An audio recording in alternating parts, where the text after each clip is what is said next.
What is going on, everybody? Thank you so much for jumping in to this video / broadcast right now. My name is Danny Coldblood, aka Music Vidiot, and we are here once again in another episode of Shoot for the Stars. Every Saturday we go ahead and get deep and down in the Walk of Fame here on Hollywood, aka Eclipse Boulevard. And today we got a couple people we're gonna go over and talk about, including Barry Andrews and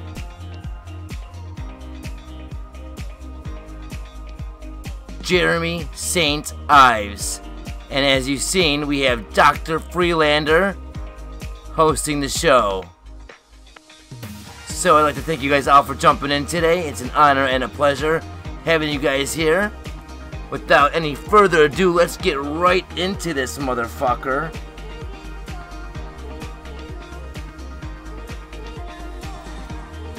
We'll go over Barry Andrews first. There's not too much on him, but there is something interesting about his works. It says that Barry Andrews is a character in the HD universe who is mentioned in GTA5. Barry Andrews is a Vinewood-based film director who directed the 1992 film The Shoulder of Orion 2, which starred Jane Arthur and John Bison. He also has a star on the Vinewood Walk of Fame. Let's go ahead and click on The Shoulder of Orion 2. The Shoulder of Orion 2 is a film in the HD universe, which was released in 1992 by Richard Majestic Studio. The film was directed by Barry Andrews and Adam Rowney Jr., and it was produced by Solomon Richards. The film is the sequel to the successful film The Shoulder of Orion 1. Now, there's some pretty interesting stuff in here. I want to go over some of this stuff, guys, because it's pretty crazy the way it links up to a lot of the stuff that we've been looking at so far while trying to solve the unsolved mystery that's been over 4 years so far since the game came out. The Chiliad mystery, still unsolved in GTA 5. This is from ClassicVinewood.com. The description of The Shoulder of Orion 2 says, "It's time to fight to the end, again." Directed by Barry Andrews, Shoulder of Orion 2 capitalized on the huge success of Shoulder of Orion 1 by rehashing the original more or less scene for scene. Now it's funny that they say scene for scene. We're doing a playthrough of Manhunt on the channel currently, and in each mission or level of Manhunt, they're not called missions or levels, they're actually called scenes. We know from Rockstar adding in director mode and stuff like that, they pay a lot of attention to movies. There's constant nods to films. They really do like their movies and stuff, guys. So pay attention to every little pun or nod that you see, as it might lead you down a rabbit hole that's actually worth a shit one of these days. Anyway, plasma beams are switched for acid rays.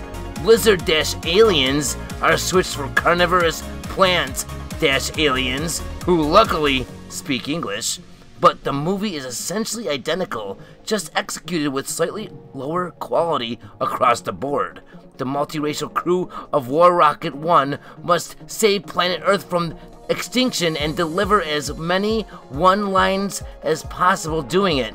The movie completely rips off the old radio show Time Ranger, in that the crew of the show can travel through time by masturbating.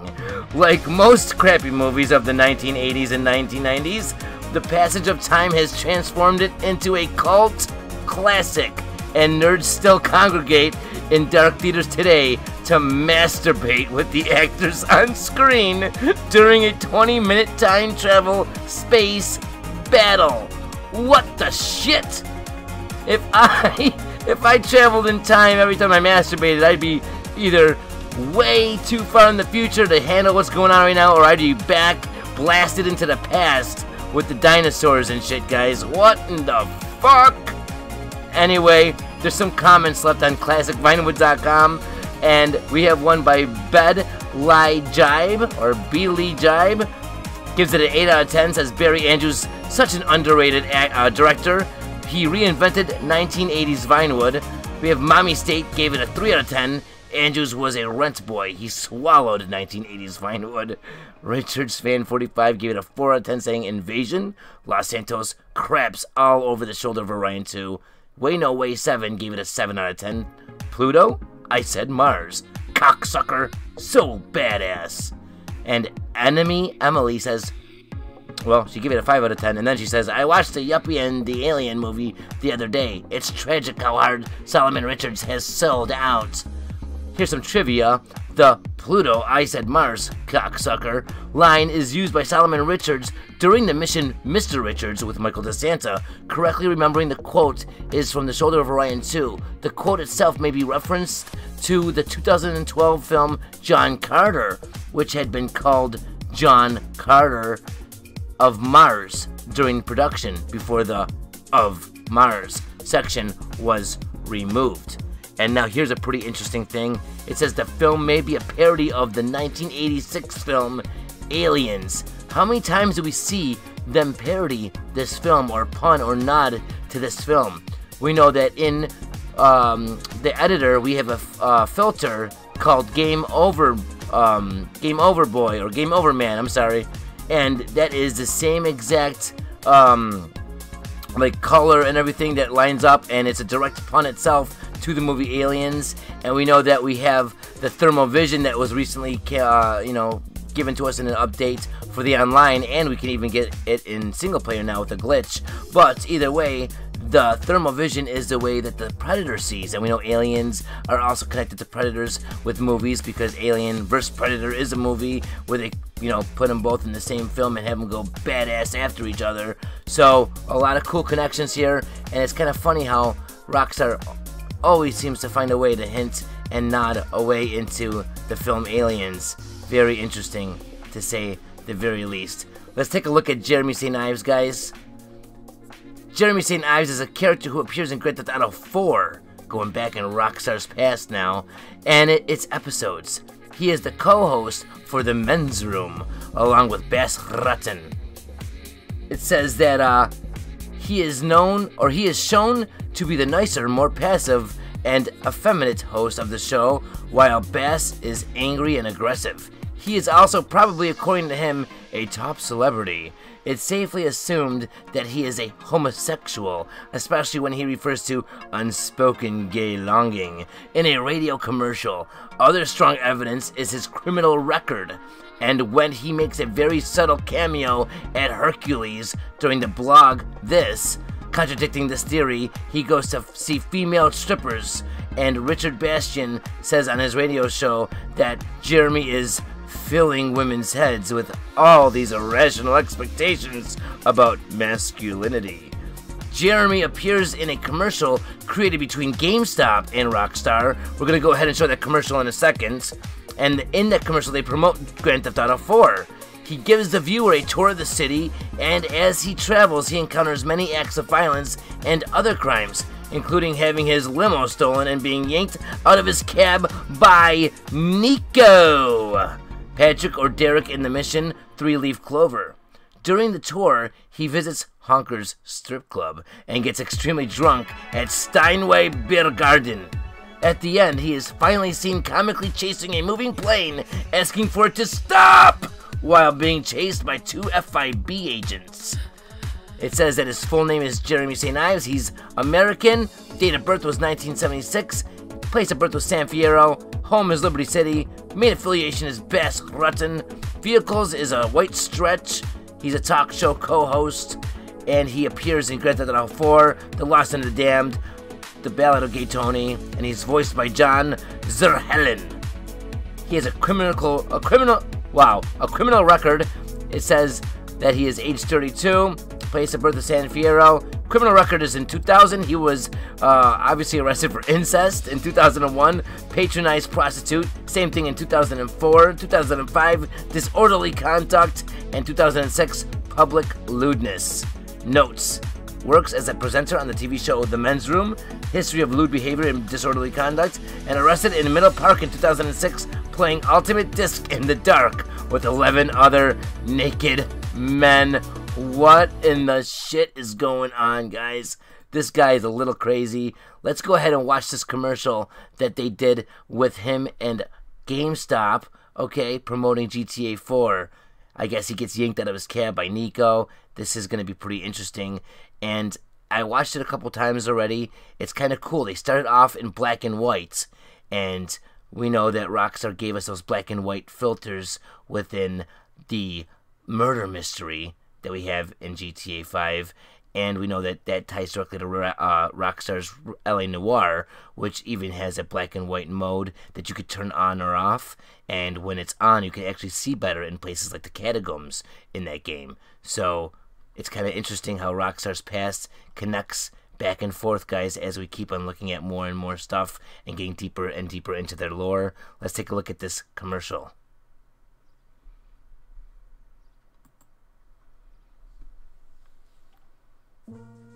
From the moment you arrive, you can feel the energy of the place. Yes, it's me, Jeremy St. Ives, and I'm here to invite you to my kind of town, Liberty City. It's a place of big dreams, beautiful women, and bold entrepreneurs. Of course, it's famous for fine cuisine, steam coming out of the ground, and its gracious residents. But there's much more than that. Liberty City is a place filled with history that buzzes with excitement and opportunity. So take in a show, go to a club, make new friends, and party the night away. Come visit a town filled with warm, friendly people who take care of their own. Yes, Liberty City has something for everyone, but it gets crowded, so book your trip now to avoid disappointment. Stop the plane! Wait, please!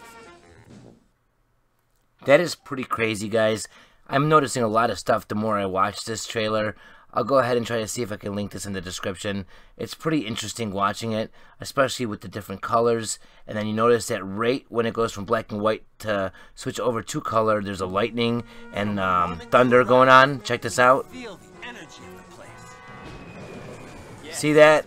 It starts raining, lightning and thunder. I mean, all that stuff ties into Easter eggs that we have in GTA 5, like the 3 a.m. with the UFOs on Mount Chiliad, and there's a lot more.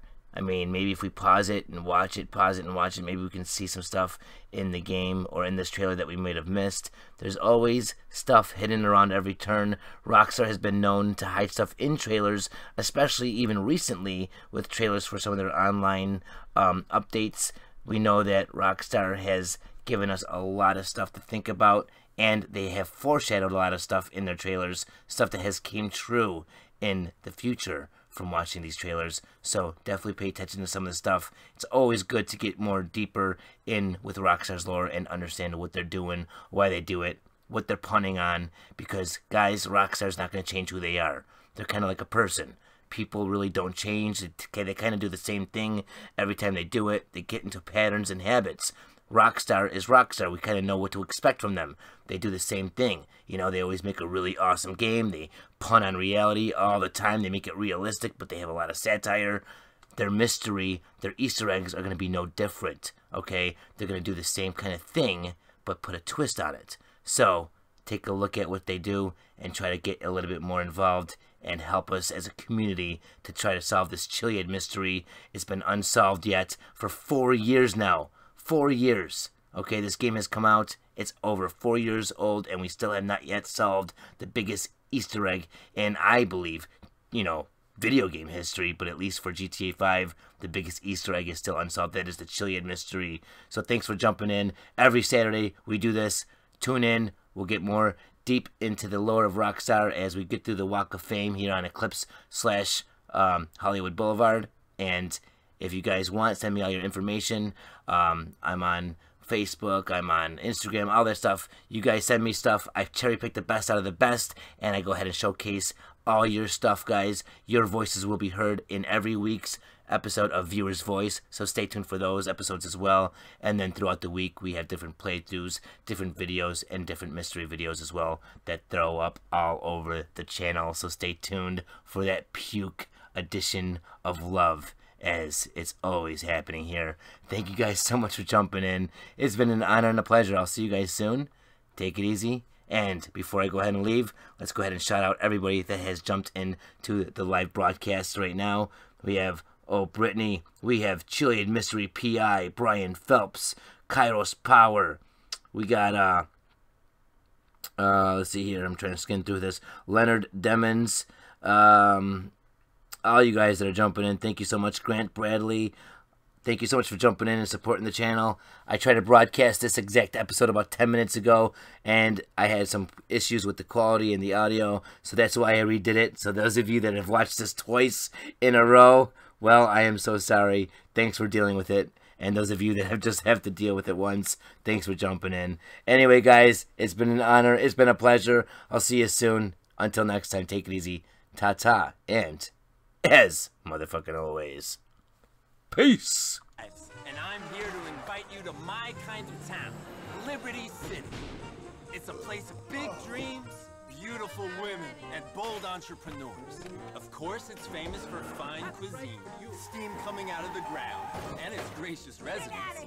But there's much more than that. Liberty City is a place filled with history that buzzes with excitement and opportunity. So take in a show, go to a club, make new friends, and party the night away. Come visit a town filled with warm, friendly people who take care of their own. Yes, Liberty City has something for everyone, but it gets crowded, so book your trip now to avoid disappointment. Stop the plane! Wait!